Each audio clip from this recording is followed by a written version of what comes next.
南投的仁爱乡公所来举办着芳竹米推销的活动，委托着大总铺用芳竹米来做原住民的饭圆，搁来搭配着部落生产的菜色，要邀请大家来品尝这独有的米饭。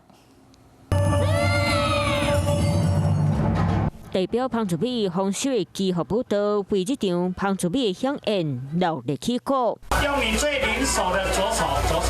主办单位请餐厅的总部师教大家亲手制作好食的芳竹米饭圆，到达部落当地生产的菜色果子，加仁爱乡上林部落教会芳竹米料理。这次我们除了做布丁之外，还有在一个主食这部分做 DIY， 让我们的来宾能够去闻这个香气。除了芳竹米的美食，部落这几年冇发展芳竹米的香薰，和参加民众现场 DIY 家己动手做。仁爱乡公所用稻梗的部分去做了香氛，提炼出来独特的香糯米的香气。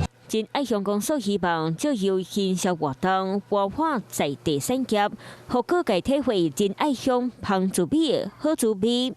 Hello， 我是林明瑞。想要抢先掌握最及时的新闻资讯吗？赶快订阅、按赞、开启小铃铛，锁定我们华视新闻的 YouTube 频道。